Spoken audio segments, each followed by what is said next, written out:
taken a look at the 1619 project as memorialized on Hulu? They've got a video series now in addition to their editorial series. I see it advertised, but I haven't watched it yet. Mm-hmm. I will. It's a project.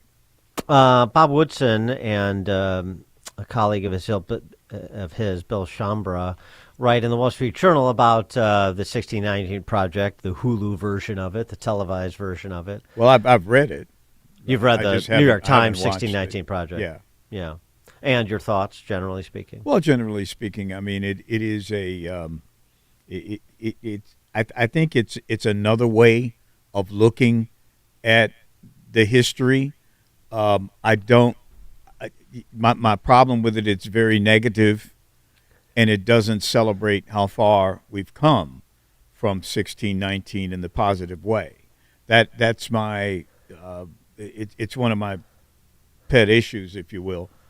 We should be celebrating what we have accomplished in race relations as opposed to using it as a burden on today. We should be proud of how far we've come since 1619, and you can interpret it that way. But a lot of people are using it to interpret it in a negative way, that it will never change, it will never reach Valhalla in terms of race relations in the United States, and I think that's tragic, and some people are using it to fit their own narrative and their own purposes and their own agendas. Yeah, like Nicole Hannah-Jones in the New York Times, for starters. But you're flying in formation with Bob Woodson. There's no question about that. Although, in addition to being incomplete, the history as presented by Nicole Hannah-Jones in the New York Times is also erroneous, but we'll get to that. For more on the topic, please be joined by the aforesaid Bob Woodson, founder and president of the Woodson Center, author of Red, White, and Black, Rescuing American History from Revisionists and Race Hustlers. Bob, thanks for joining us again. Appreciate it. Always a pleasure, Dan. Always a pleasure. So, basically, Charles is in tune with you on the complete history of Black Americans, including the success stories. Why should we know, as you and Mr. Schomburg wrote about, why should we know about Covert Township, Michigan? Well, we should know, as you were saying, that you cannot tell what a person's net worth is until you look at their assets versus their liabilities. But if you were to just look at their liabilities, you say these people are in bad shape. And so it's important to, and so as you were saying, that America should never be defined solely by its birth defect of slavery. None of us should be defined by the worst of what we were in the past. That America is a country of redemption. And so we should be looking at what our liabilities were, but what were our assets? What did we accomplish in the face of oppression? And Covert, Michigan is an example of American exceptionalism. This was a town founded right after slavery by some free blacks and whites, and whites came there, and they had a town that was never segregated. Jim Crow never found a nest in Covert, Michigan, and people lived there. The schools were integrated, the churches were integrated. Blacks successfully ran for public office when they legally could not hold those offices. And so we need to be talking about Covert, Michigan. Interracial couples came from all over the country because they knew it was a safe haven. This is as much a part of American history as the slavery or Jim Crow. And so it is important for us to be accurate and complete in the telling of the American story. And the 1619 Project and sort of just the zeitgeist that surrounds Black History Month every year focuses on the problems that still persist as well as the persecution of the past, and they link the two. And some would argue, well, yes, it's great. Those stories that Bob is talking about are great stories, but they don't address the problems of today and how they relate back to yesterday. And we still need to have a reckoning with the past persecution so that we can solve today's problems. That's an absolute distortion of the fact. I mean, first of all, the problems that we're facing today of high unemployment, out of wedlock births, violence in these communities, that is not rooted in slavery or Jim Crow. And in our essays, 1776, on our essays, we go back and we prove it. And in fact, the kind of violence that you're witnessing has never been a part of the American saga for blacks. I was born during the Depression, and the marriage rate among blacks was the highest of any group in society. Elderly people could walk safely in their communities without fear of being assaulted by their grandchildren. Children were not shot in their cribs the way they are today. So what we're witnessing today is not a legacy of slavery. It's a legacy of programs starting in the 60s. All of these declines, the disintegration of the black families, all started in the 60s with government intervention into the marketplace, separating work from income, and the decline started to occur at that point. So it's important for us to embrace truth-based facts. Otherwise, as someone said, lies will become normal, and lies are becoming normal.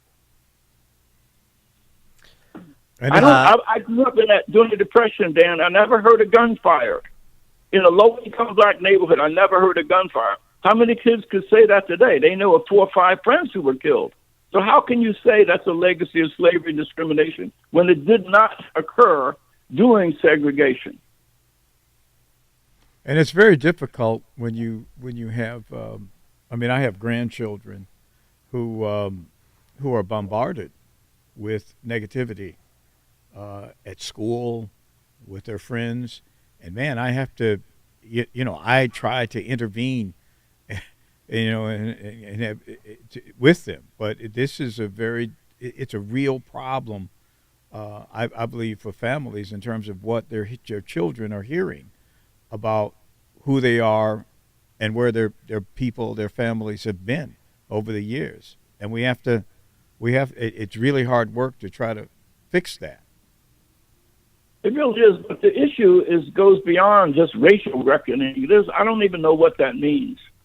All I know is recent studies from the Center for Disease Control said almost 20% of all young people either attempted suicide or have and contemplated committing suicide. We have a moral and spiritual crisis that is consuming children in Appalachia who are dying of a prescription drug. Kids in Silicon Valley where the suicide rate is 6 times the national average, and inner city kids are dying of homicide. So, but by always focusing on race, it's a distraction. It prevents us from coming together as a nation and address the crisis facing our children. It's a crisis of meaning. It's a crisis of devaluing their lives. When you devalue your life, you're willing to take yours or someone else's. That's the crisis that we need to face, but we will never get there if we're always involved in this tribal conflict around race. So then that also means that we can't fall for the idea that we can pay our way out of this. I'm talking about reparations. Your friend and colleague, Glenn Lowry, econ professor at Brown University, took up the issue of reparations recently just because there's so many, committees that are studying the issue and coming up with different amounts on the West Coast, program in Evanston, Illinois, to talk about this all over. This is the next frontier. And, his point is essentially, as soon as you agree to reparations, you're going to have the same people come back and you say, don't you dare think you can just pay your way out of this. So we're going to be right back to where we were if you think that you can just accede to the demands of what I would term the race hustlers. You really do. Their goal really isn't reparations. The goal is to keep Black America in a state of aggrievement and turmoil, because then people are easily manipulated. Someone said that white Southerners looked at Black people as property. Progressives look at them as pawns. They're willing to sacrifice Black bodies for Black votes. And that's why they have to keep a constant attitude, keep a constant aggrievement narrative going. So that there's constant agitation, there's constant anger. The more they attack the police, the more the police withdraw from these communities, the larger the problem gets, and the more they can then benefit and profit from this agreement. You mentioned we have a crisis of conscience, of spirit. There's a redemption that needs to happen individually, not along racial lines. And this has really been your life's work as a guy of the neighborhoods of all races. And I wish you'd speak to that because, we're in the throes of a mayoral race here in Chicago, as you know.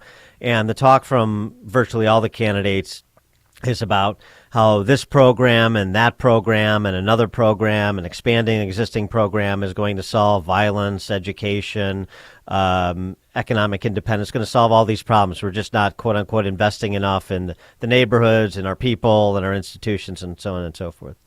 But your approach over your 60 years plus years doing it has been to look at the individual and what is broken in the individual, and try to address that. And I just wish you would speak to that a little bit, the real community organizer versus the community organizer that just is an ambassador of the state.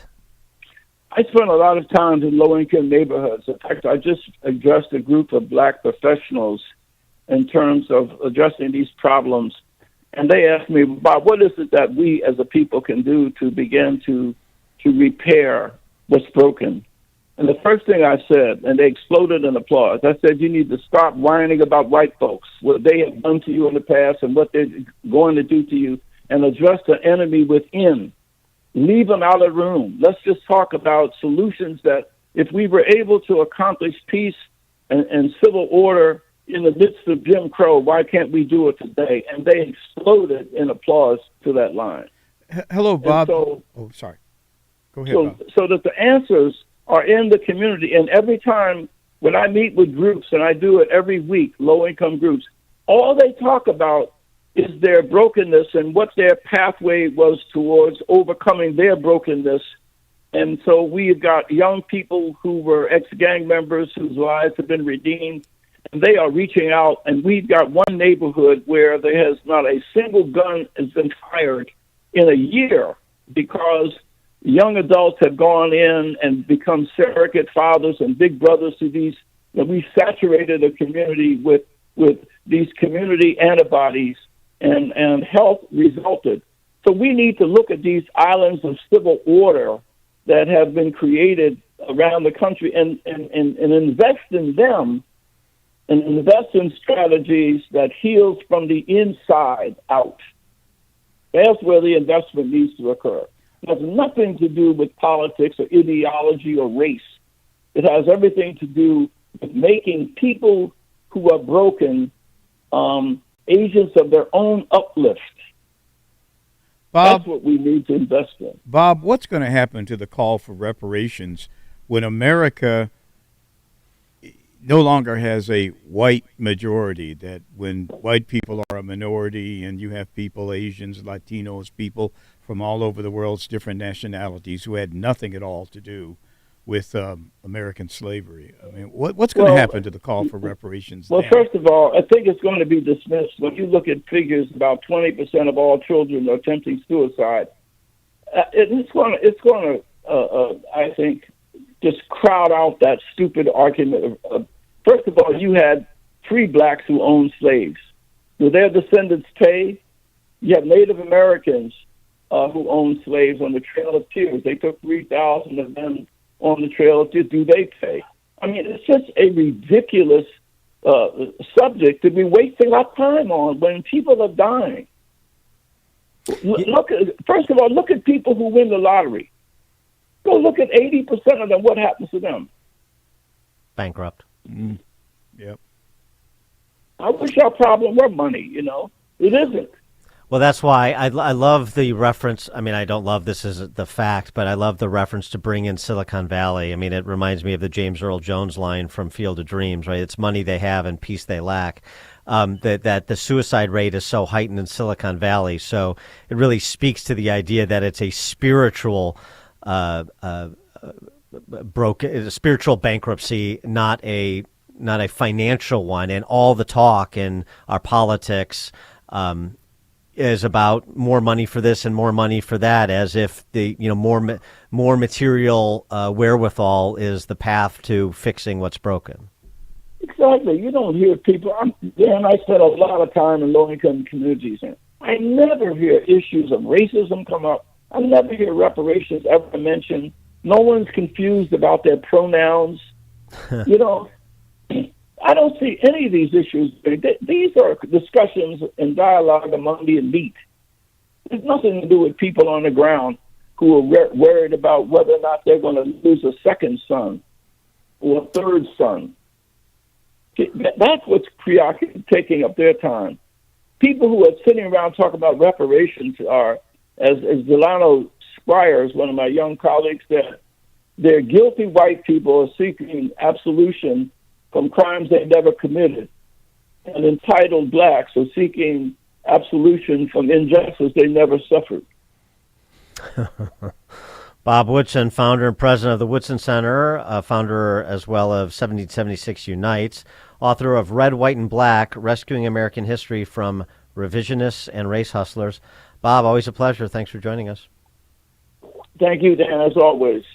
And he joined us on the Turnkey.pro answer line. You're listening to Chicago's Morning Answer with Dan Proft and Amy Jacobson on AM 560. The Answer. This is Jerry Boyer for Townhall.com. The new employment report showed a gain of roughly 500,000 jobs in January, and immediately Biden boom started trending on Twitter. Not so fast. Yes, that's a lot of jobs added in 1 month, but 1 month does not make a boom. For most of the past